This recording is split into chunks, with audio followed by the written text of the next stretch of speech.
வெண்டைக்காய் சாகுபடியில களைகள் அப்படிங்கிறது மிகப்பெரிய பிரச்சனை. களைகளை களைக்கொல்லிகள் மூலமா கண்ட்ரோல் பண்றது அப்படின்னு சொல்லிட்டு விவசாயிகளுக்கு இருக்குங்க.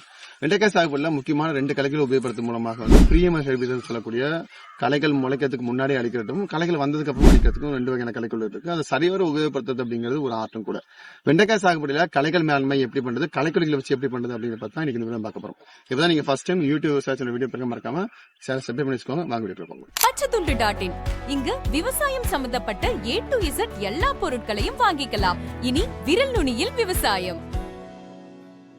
வெல்கம் வெல்கம் டு யூடியூப் விவசாய சேனல். நான் உங்கள் இவன் சரத்குமார், யூடியூப் விவசாய சேனலோட டெக்னிக்கல் டீம் பேசிட்டு இருக்கேன். வெண்டை சாகுபடி அப்படிங்கிறது பரவாயில்ல மத்திய மாவட்டங்கள்லாம் சேலத்தில் ஆரம்பிச்சு எங்கெல்லாம் ஆட்டுக்கச்சர் ஹப்னு சொல்லக்கூடிய எல்லா இடங்களிலுமே வெண்டை சாகுபடி அப்படிங்கிறது இருக்கு. ஸோ தமிழ்நாட்டோட 6 ஆட்டுக்கச்சர் ஹப் எல்லாத்துலயுமே வெண்டை அப்படிங்கிறது முக்கியமான பிரதான பயிரா இருக்கு. ஸோ வெண்டை சாகுபடி அப்படிங்கிறது பரவாயில்ல வருஷம் ஃபுல்லா இருக்கக்கூடிய கிராப். இந்த டைம்ல சம்மர்ல கொஞ்சம் நிறைய பேர் பண்ணுவாங்க. சம்மர்ல அதிகமான களைகள் முளைக்கிறது, களைகளை கட்டுப்படுத்துறது அப்படிங்கிறது மிகப்பெரிய பிரச்சனையா இருக்கும்.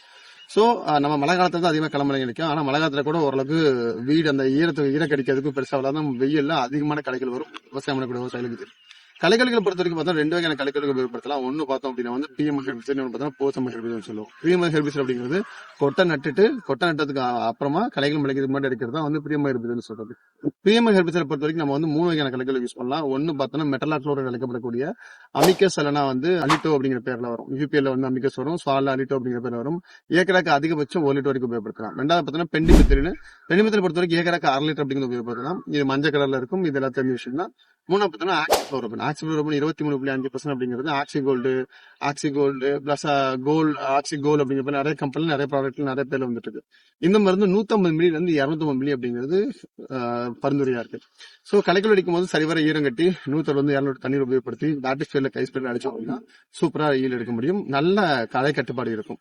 சோ இதுல ஏதாவது மிஸ் ஆச்சு, தண்ணி கட்டதுல காடுல ஈரம் இல்ல, வெறுங்காட்டுல அடிச்சு விட்டேன், மேலுரத்துல அடிச்சு விட்டேன் அப்படின்னு நிறைய ஏதாவது பிரச்சனை இருந்ததுன்னா களைகள் கட்டுப்படுத்த நிறைய பிரச்சனை வரும் அப்படிங்கிறத விவசாயிகளை மனசுல வச்சுக்கிட்டு நீங்க பண்ணணும். போசம் ஹெர்பிசைட் பொறுத்த வரைக்கும் களைகள் வளர்ந்ததுக்கு அப்புறம் அடிக்கிறது. பொதுவாக போசம் ஹெர்பிசைட்ங்கிறது நம்ம வெண்டைக்காய் நிறைய பேர் கொடுக்க மாட்டாங்க. ஆனா நம்ம இந்த குளுஃபோசனேட் அமோனியம் சொல்லக்கூடிய அந்த மருந்துகளை நீங்க போசம் ஹெர்பிசைட் தாராளமா கொடுக்கலாம். அந்த மருந்து லிட்டருக்கு 5 மில்லி நீங்க வச்சு வேறு பக்கத்துக்கு அடியில, அதாவது பயிருக்கு மேல படாம நீங்க வேறு பக்கத்துல ஊடல்ல பயிருக்குள்ளே அப்படியே அடிச்சுறது மூலமாக நல்ல கட்டுப்பாடு இருக்கும். அது எந்த இடத்துல படுதோ அந்த இடம் பயிர் கண்டிப்பா பாதிக்கப்படும். சோ பயிர்கள் மேல படாம முடிஞ்ச அளவுக்கு அப்படியே மேனேஜ் பண்ணி நீங்க அடிச்சு வரது அப்படிங்கிறது, ஃபனல் போட்டு அடிக்கிறது அப்படிங்கிறது பெஸ்ட். சோ இந்த ரெண்டும் தான் பிரியமருதன் அண்ட் போசம் ஹெர்பிசைட் சொல்லக்கூடிய களைக்கொல்லிகள் மூலமாவே களைகளை மேல பண்றது. இந்த போசம் சொல்லக்கூடிய இந்த டெக்னிக் சொன்ன குளுஃபோசனேட் அமோனியம் டெக்னிக் சொன்னா இல்லையா, இந்த டெக்னிக் நீங்க 10 நாளைக்கு ஒருக்கா 15 நாளைக்கு ஒருக்கா திரும்ப நீங்க களைகளை அடிச்சுட்டே இருக்கலாம். எந்த வகையும் பயிர்களை பாதிக்காது. பயிர்கள் மேல படாத வரைக்கும் பயிர்களை பாதிக்காது. ஊடுருவி போய் தாவரங்கள் வேர்கள் வழியா போய் பயிர்களை ஸ்டண்டர் குரோத்னு சொல்லக்கூடிய பயிர்கள் ஒரு மாதிரி மட்டுப்படுறது அப்படிங்கிறது இந்த களைக்கொல்லிகள் இருக்காது அப்படிங்கறத மனசுல வச்சுக்கோங்க. இது மாதிரி நிறைய களைக்கொல்லிகள் மூலமாவே சரிவர விவசாயத்தில் இருக்கக்கூடிய மிகப்பெரிய களைகளை கட்டுப்படுத்த முடியும் அப்படிங்கிறதுக்கு நிறைய சாத்தியக்கூறுகள் இருக்கு. நிறைய ஆராய்ச்சிகளும் அதை சொல்லுது. நம்ம சரிவர பயன்படுத்தணும் களைக்கொல்லிகள் அப்படின்னா அது ஒரு மிகப்பெரிய வரம் அப்படின்னு சொல்லலாம். இந்த சாகுபடி பர்டிகுலரா பொறுத்த வரைக்கும் பார்த்தோம்னா இந்த வெண்டைக்காய் சாகுபடியில களைக்கொல்லிகள் மூலமாவே களைகளை கட்டுப்படுத்த முடியும் அப்படிங்கிறதா இது மூலமா உங்களுக்கு நான் சொல்லியிருக்கேன். வேற ஏதாவது இருக்குல்ல, வேற ஏதாவது சந்தேகம் இருக்குன்னா கீழே காம்பாச கமெண்ட் பண்ணுங்க. எங்க டீம் உங்களுக்கு வீடியோ காத்திருக்கும். இது உங்களுக்கு ரொம்பவே யூஸ்ஃபுல்லா இருக்கும். இந்த வீடியோவை வெண்டைக்காய் சாகுபடி பண்ணக்கூடிய மற்ற விவசாயிகளுக்கு ஷேர் பண்ணுங்க.